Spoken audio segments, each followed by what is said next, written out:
Mais peut-être n'a-t-elle pas changé de manière abrupte ou inexplicable.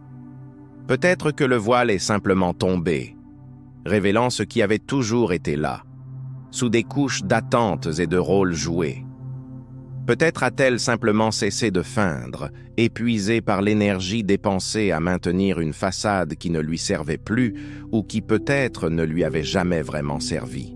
Peut-être a-t-elle simplement cessé d'alimenter la version d'elle-même qui te maintenait émotionnellement obéissant, une marionnette attachée aux fils de sa validation. Et te voilà, immergé dans un brouillard de confusion, sentant le sol se dérober sous tes pieds, brisé. Non pas parce qu'elle est partie physiquement, mais parce que ton reflet, l'image idéalisée dont tu avais tant besoin, est parti avec elle. Tu n'as pas perdu l'amour authentique. Tu as perdu la partie de toi-même qui ne pouvait exister et respirer qu'à travers son approbation, un écho affamé de reconnaissance. Et maintenant tu es vide, un vide douloureux là où résidait autrefois une identité empruntée, parce que tu n'as jamais été vraiment entier pour commencer. Tu étais un homme cousu, rapiécé avec les fils fragiles de l'attention d'une femme qui, avec une intuition aiguisée, savait exactement la dose de validation à donner pour te maintenir dans la poursuite, assoiffé, et la juste mesure de distance pour te maintenir perpétuellement incertain, questionnant toujours ta propre valeur. Il ne s'agit pas de lui en attribuer toute la faute, car la responsabilité t'incombe principalement. Parce que toi, consciemment ou non, as construit les fondations de ton estime de soi sur le terrain instable de son regard, un regard qui pouvait changer comme les marées. Et quand elle a cessé de regarder, quand le phare de son attention s'est tourné dans une autre direction, ton identité, cette construction fragile, s'est effondrée comme un château de cartes. Aristote, dans ses observations, n'essayait pas d'attaquer ou de diminuer les femmes. Il décrivait, avec la froideur d'un naturaliste, la nature dans ses formes et ses fonctions, ses tendances et ses adaptations. Mais toi, comme tant d'autres, ne supporte pas ce genre de clarté brute, cette vérité sans phare. Tu préfères être séduit par la mélodie enchanteresse de l'illusion plutôt que d'être confronté à la dissonance de la réalité. Tu préfères te sentir nécessaire, même si c'est pour un rôle superficiel, plutôt que d'être profondément réel et authentique. Tu préfères être aimé à travers le voile épais de l'illusion plutôt que d'être véritablement vu avec tous tes défauts et qualités à travers la lentille nette de la vérité. Mais elle voit. Elle a toujours vu, même quand tu ne réalisais pas que tu étais observé. Elle a vu, avec une clarté qui t'échappait, à quel point désespérément tu avais besoin qu'elle soit la personnification de la perfection, un idéal inatteignable pour compenser tes propres insécurités. Elle a perçu à quel point désespérément tu aspirais à être suffisant à ses yeux, à combler un vide qui était tien et seulement tien. Et elle l'a utilisé, non pas avec une malice préméditée ou un plan diabolique, mais instinctivement, comme un organisme qui s'adapte pour survivre et prospérer dans son écosystème. Parce que lorsque tu es dans la perspective aristotélicienne, l'homme imparfait, lorsque ta forme d'existence est principalement une réaction aux stimuli externes et non une création active de ta propre réalité, ta force perçue ou la seule force qui te reste devient la maîtrise de la perception d'autrui. Tu dois alors apprendre l'art subtil de manipuler l'attention, de provoquer les émotions désirées, de te centrer et de trouver ta valeur à travers sa vulnérabilité calculée. Et quand elle exécute cette danse avec maestria, lui, absorbé dans sa propre fantaisie, ne percevra même pas la mécanique derrière le rideau. Il appellera cette dynamique le destin, une rencontre cosmique prédestinée. Il l'appellera magie, quelque chose d'inexplicable et de transcendantal. Il l'appellera amour, la plus sublime des émotions. Mais ne t'y trompe pas, ce n'est ni magie, ni hasard. C'est une mesure précise, un calibrage constant. Elle n'est pas une énigme indéchiffrable enveloppée de mystère. Elle est méticuleuse, une observatrice attentive aux moindres détails. Chaque pause dans la conversation, chaque larme stratégiquement versée, chaque geste apparemment spontané. Rien de tout cela n'est aléatoire, c'est délibéré. partie d'un répertoire raffiné. Elle n'est pas émotionnellement perdue ou à la dérive. Au contraire, elle est émotionnellement lettrée, fluente dans le langage complexe de ton cœur, connaissant souvent la grammaire de tes émotions mieux que toi-même. Et elle te façonne subtilement, silencieusement, avec la précision d'un éditeur expérimenté stratégiquement jusqu'à ce que tu récites le scénario qu'elle a écrit pour toi, sans même te rendre compte que tu as oublié tes propres répliques, ta propre voix. Et c'est précisément à ce point, dans ce douloureux éveil, que les hommes se brisent. C'est ici que le poids de l'illusion devient insupportable. Parce que, à un moment donné, inévitablement, la fissure dans la façade commence à apparaître, à s'élargir. Le piédestal, autrefois ferme et doré, commence à vaciller dangereusement. Tu commences à remarquer, d'abord subtilement, puis avec une clarté inconfortable, qu'elle ne t'admire pas véritablement. Elle te gère comme un projet ou une ressource. Qu'elle ne t'élève pas à ta meilleure version. Elle te réorganise pour que tu t'adaptes à ses besoins. Elle te réarrange, te modèle, t'émonde. Et quand tu oses résister, quand tu tentes de revendiquer un fragment de ton autonomie, quand tu prononces enfin un non avec une certaine fermeté, elle recule. Non pas parce qu'elle est genuinement blessée par ton affirmation, mais parce que le contrôle, cet outil essentiel dans son arsenal, lui a momentanément échappé. Et sans contrôle, il n'y a pas de levier efficace. Et sans levier, dans le monde qu'elle a construit ou dans lequel elle a appris à naviguer, il n'y a pas le genre d'intimité qu'elle connaît. Parce que dans ce paradigme, l'intimité n'est pas une connexion authentique d'âme à âme. C'est une chorégraphie complexe et bien répétée, où chaque pas est calculé. Et tu as dansé à son rythme, suivant la mélodie qu'elle dirigeait, sans même savoir que la musique, depuis le début, était la sienne. Tu as dansé parce que la sensation était addictive, parce que cela ressemblait à l'amour, ou du moins à la version de l'amour qui t'avait été vendue. Tu as dansé parce que cela semblait familier, faisant peut-être écho à d'anciennes dynamiques et à des manques non résolus. Tu as dansé parce que le mythe séduisant de sa grâce, de sa prétendue complétude, a enveloppé ta solitude comme un manteau de soie douce et chaude autour d'une peau froide. Mais regarde de plus près. Ce n'était pas une grâce authentique, c'était la gravité, une force invisible te tirant dans son orbite.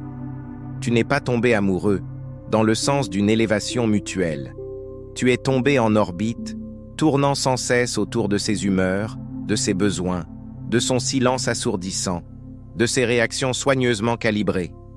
Et toi, dans ton ingénuité ou ton désespoir, tu as pensé que cette proximité forcée, cette constante vigilance mutuelle, signifiait l'intimité. Mais la proximité sans clarté, sans honnêteté brutale sur les véritables dynamiques en jeu, n'est qu'une captivité déguisée. Et tu as été captif si longtemps, immergé dans cette dynamique, que tu as fini par confondre les barreaux de la cage avec les liens de la connexion. Il fut un temps où tu avais des contours définis, des opinions propres, une direction claire dans la vie. Mais maintenant, tu te surprends à hésiter avant de parler, à censurer tes propres pensées, à te plier et à te contorsionner en version de toi-même qui ne la dérange pas, qui ne cause pas de friction. Tu dis que tu fais cela parce que tu l'aimes. Mais réfléchis profondément. L'amour réel, celui qui nourrit et libère, ne demande pas l'auto-effacement comme prérequis. L'amour réel n'exige pas que tu diminues ta lumière pour que l'autre brille. L'amour réel ne punit pas l'authenticité, ni ne réduit ta vérité au silence. Et si le coût de son affection, de son approbation, est ta voix, ta volonté, ta colonne vertébrale, alors ce que tu as n'est pas une relation saine et équilibrée. C'est une répétition continue pour l'obéissance, une reddition de ta souveraineté personnelle. Et pourtant, même devant toutes ces évidences, tu la défends. Pourtant, tu te racontes des histoires te disant qu'elle est simplement incomprise, que sa complexité est un charme, qu'elle a été profondément blessée dans le passé et que c'est pour cela qu'elle agit ainsi. Mais peut-être que la vérité réelle, cette étincelle inconfortable qui brûle silencieusement sous les épaisses couches de tes rationalisations et justifications, est qu'elle n'est pas du tout confuse ou perdue. Elle est claire, étonnamment cristalline dans ses desseins. Elle sait exactement ce qu'elle fait. Elle sait ce qu'elle veut atteindre ou obtenir. Et, de manière cruciale, elle sait exactement quelle partie vulnérable de toi elle doit toucher, quel bouton elle doit presser pour y parvenir. Tu penses qu'elle est émotionnellement brute, spontanée dans ses explosions. En réalité, elle est émotionnellement précise, ses démonstrations sont calculées pour obtenir un effet. Tu penses qu'elle est submergée par les émotions. La plupart du temps, elle calcule le prochain mouvement. Elle est, en effet, en train de calculer. Chaque explosion de colère, chaque crise de larmes, apparemment incontrôlable, chaque repli stratégique dans le silence ou dans le rôle de victime, ce ne sont pas des signes de faiblesse inhérente. Ce sont des outils, des instruments habilement maniés dans son kit de survie et d'influence. Parce que dans un système où historiquement ou symboliquement, le masculin représente le pouvoir manifeste et le féminin la déviation ou le pouvoir occulte, la seule manière de vraiment gagner d'équilibrer la balance ou de renverser la vapeur est de faire en sorte qu'il abandonne son pouvoir volontairement de bonne grâce. Et tu l'as fait. Tu as abandonné ta force, ton autonomie, comme si c'était un cadeau précieux, pensant que cet acte de reddition te rendait noble, altruiste. Mais ce ne fut pas le cas. Cela t'a rendu douloureusement prévisible. Et les hommes prévisibles, dont les réactions peuvent être facilement anticipées, sont lamentablement faciles à briser, à manipuler. Alors, quand elle appuie sur tes boutons émotionnels avec cette précision chirurgicale, ne pense pas que c'est par accident ou par négligence. Elle a méticuleusement cartographié ces boutons depuis le premier jour, depuis le premier regard, la première conversation. Chaque compliment apparemment sincère était aussi une sonde pour tester tes réactions, tes insécurités. Chaque « j'aime comme tu es honnête » était un calibrage, une façon d'encourager un comportement qui lui donnait plus d'informations, plus de contrôle. Elle ne veut pas ton âme dans un sens romantique. Elle veut ton schéma de comportement, ton mode d'emploi. Parce qu'une fois qu'elle connaît intimement ce schéma, elle le possède. Et au moment où elle le possède, elle te possède. Et toi, dans ton brouillard, tu appelles encore cela de l'intimité. Mais ce n'est pas de l'intimité, pas dans sa forme la plus pure et authentique. C'est de l'influence, un pouvoir subtil, habilement masqué sous les atours de l'amour romantique. Et ici réside la trahison la plus profonde, cette blessure silencieuse dont tu oses rarement, ou jamais, parler, même à toi-même. C'est cette partie cachée de toi, cette intuition inconfortable, qui sait, au fond, qu'elle ne t'admire pas vraiment. Que derrière ses yeux qui semblent parfois si pleins d'affection, elle ne voit pas réellement un homme dans sa plénitude. Elle regarde un projet à modeler, un travail en cours, ou peut-être un moyen pour une fin. Tu sais que ta force authentique n'est pas célébrée ou admirée par elle. Au mieux, elle est tolérée ou même vue comme un obstacle à contourner. Que ta vulnérabilité, quand tu oses la montrer, n'est pas honorée et accueillie avec une tendresse authentique. Au contraire, elle est archivée, soigneusement cataloguée et stockée pour un usage ultérieur, pour ce moment stratégique où elle pourrait être plus utile comme outil de manipulation ou de contrôle. Tu penses qu'elle nourrit tes blessures, agissant comme un baume pour tes douleurs passées. Mais, en réalité, elle mémorise chacune d'elles, cartographiant ton terrain émotionnel fragile. Parce que celui qui sait exactement où ça fait mal, contrôle aussi quand et comment ça fera mal. Et alors, tu restes silencieux, ravalant tes mots, tes doutes, tes frustrations, parce que confronter cette réalité, parler ouvertement de ces dynamiques, signifierait détruire la fantaisie soigneusement construite, le château de rêve que tu t'es tant efforcé de maintenir debout. Parce que, en fin de compte, la seule chose plus effrayante que la perspective de la perdre est la réalisation écrasante qu'elle n'a jamais été vraiment tienne pour commencer. Qu'en réalité, tu étais sien. un pion sur son échiquier, que le piédestal sur lequel tu l'as placé n'a jamais été un hommage sincère à sa valeur. C'était une scène, et toi, sans t'en rendre compte, tu jouais tout le temps, interprétant le rôle qu'elle attendait ou que tu pensais qu'elle attendait. Aristote, il est important de le répéter, n'a pas écrit dans ses œuvres que les femmes sont intrinsèquement malveillantes. Ce que ces observations peuvent susciter, cependant, c'est la douloureuse perception que tu ne l'as jamais vraiment vue dans sa totalité et sa complexité. Tu ne voyais que son reflet projeté dans le miroir de ton désir, de ton manque. Tu ne voyais que la version qu'elle choisissait de performer, le masque qu'elle portait pour chaque occasion, fréquemment la version qui correspondait parfaitement à tes blessures, à tes attentes non dites, au scénario que tu avais inconsciemment écrit pour elle. Et maintenant que la performance est terminée, maintenant que le rideau est tombé et que l'illusion se fissure irrémédiablement, s'écrasant au sol, tu n'es pas véritablement en deuil de sa perte en tant que personne réelle. Tu es, fondamentalement, en deuil de l'homme que tu as prétendu être en sa présence, de la version idéalisée de toi-même qui n'existait que sous son regard. Mais lui, cet homme, n'a jamais été réel. Il n'a jamais été complet ou authentique. Il était le masque que tu as porté dans la tentative désespérée de gagner une femme qui, ironiquement, ne t'a jamais montré son propre vrai visage. Et maintenant le masque est parti. Il a glissé de ton visage épuisé. Sa performance à elle aussi est terminée. Les lumières de la scène se sont éteintes.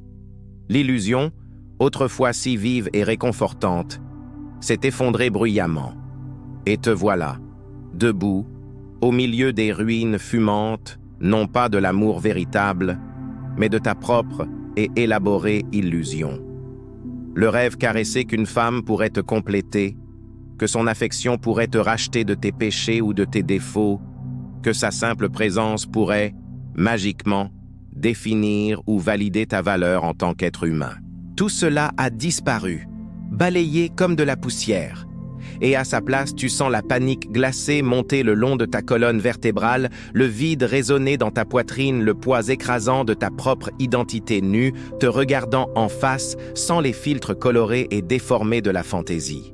Mais ceci, ce moment de désolation et de ruine, ne doit pas être la fin.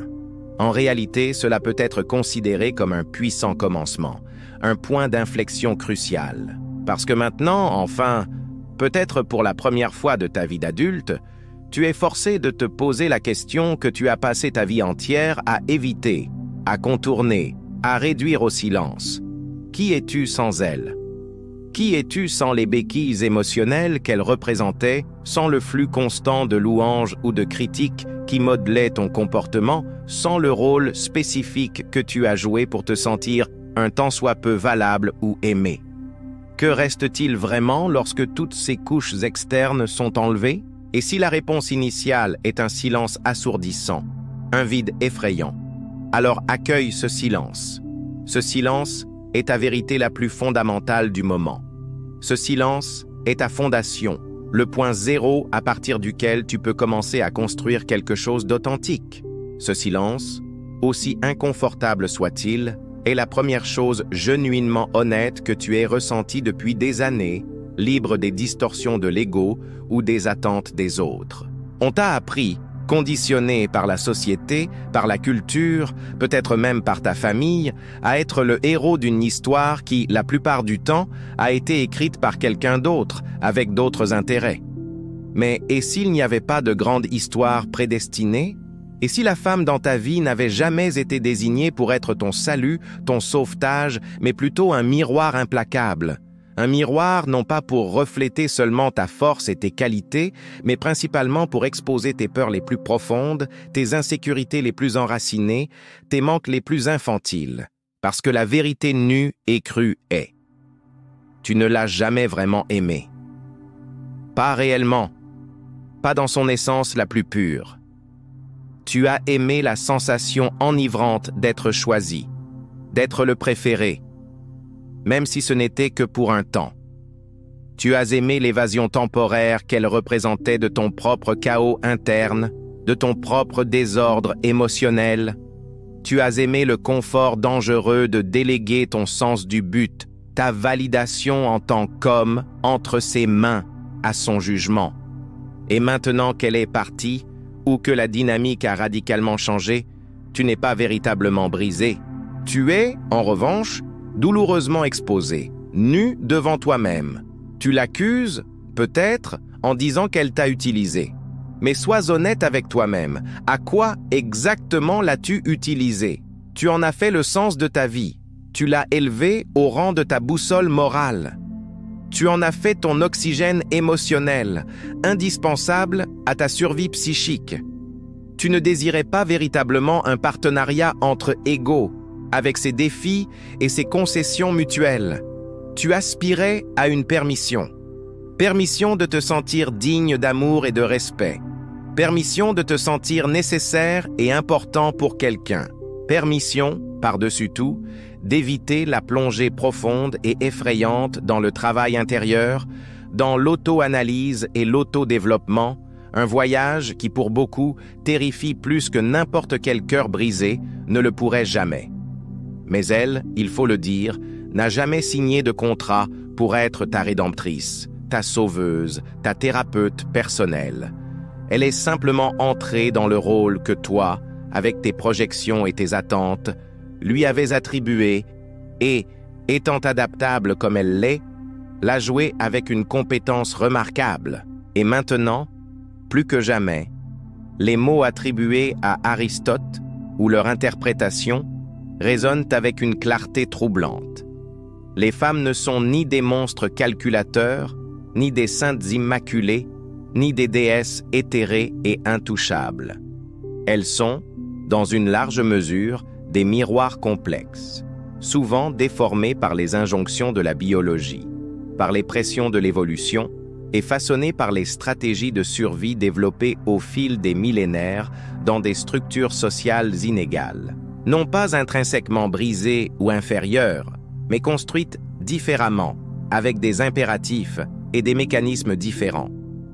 Souvent conçues ou socialisées, non pas pour diriger de manière ostensible, mais pour s'adapter, pour influencer de manière subtile. Et lorsque tu refuses de voir cette dynamique, lorsque tu ignores sa nature fondamentale et insistes sur tes fantaisies romantiques, tu deviens inévitablement sa victime, ou plutôt la victime de tes propres illusions, et non un partenaire authentique. Mais ici, à ce point précis de crise et de clarté douloureuse, réside ton moment de pouvoir, la graine de ton éveil.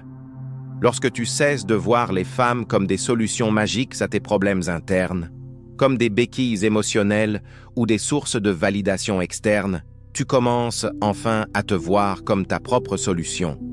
Lorsque tu cesses de poursuivre des reflets fugaces et idéalisés chez les autres, tu commences à construire une réalité interne solide et authentique. Et l'homme qui se construit de l'intérieur, brique par brique, ne craint plus l'absence de son regard pour se sentir complet. Il ne s'effondre pas quand elle retient son approbation. Il ne tombe pas dans le désespoir quand elle recule ou s'éloigne, parce qu'il ne joue plus pour un public d'une seule personne. Il est présent, ancré dans sa propre vérité. Il est souverain sur son propre royaume intérieur. Et ce changement, cette nouvelle solidité, elle peut la sentir. Et, très probablement, elle testera cette nouvelle posture. Parce qu'au moment où tu cesses d'orbiter autour d'elle, la gravité de la relation change fondamentalement. Les rôles, autrefois si rigides et prévisibles, commencent à s'inverser, ou du moins à devenir plus flexibles. Le mythe romantique, avec toutes ses distorsions, meurt d'inanition. Et à sa place, quelque chose de beaucoup plus brut, plus réel et, potentiellement, plus satisfaisant, commence à émerger. Pas nécessairement la romance édulcorée des contes de fées, ni la passion fiévreuse et insoutenable de la conquête initiale, mais la vérité. La vérité sur toi, sur elle et sur la nature de la connexion humaine. Elle pourrait ne pas aimer cette nouvelle dynamique. Elle pourrait même partir, si la base de la relation était uniquement ton rôle servile antérieur. Elle pourrait essayer, avec les outils qu'elle connaît, de te recadrer en l'homme qui s'agenouillait autrefois, qui implorait son attention. Mais si tu restes ferme dans ton nouveau centre, si tu maintiens cette souveraineté intérieure fraîchement découverte, quelque chose de profond et de transformateur se produit. Tu n'as plus besoin qu'elle soit pure et immaculée. Tu n'as plus besoin qu'elle soit invariablement douce et accueillante. Tu n'as plus besoin qu'elle soit autre chose que réelle, avec toutes ses lumières et ses ombres, tout comme toi. Et dans cet espace, dépouillé des illusions et des attentes infantiles, quelque chose de véritablement radical devient possible. Une connexion authentique sans besoin de contrôle. Un amour sans la constante négociation pour un levier émotionnel. Une intimité sans l'ombre paralysante de la dépendance. Mais cette possibilité ne se matérialise que si tu es disposé, véritablement disposé, à laisser le mythe brûler jusqu'aux cendres. Alors, permets-lui de brûler. Laisse la fantaisie colorée s'effondrer sous le poids de la réalité. Laisse le piédestal doré se fissurer et se briser. Laisse les fausses histoires, si douces et sentimentales, se noyer dans leur propre superficialité. Et alors, ose rester seul un moment, honnête avec toi-même, non édulcoré pour plaire à quiconque. Fais face à la femme et à toutes les femmes, non pas comme une sauveuse potentielle ou une scélérate rusée, mais comme un reflet de la différence complexe et fascinante de la nature. Ni intrinsèquement inférieure, ni intrinsèquement supérieure, simplement différente.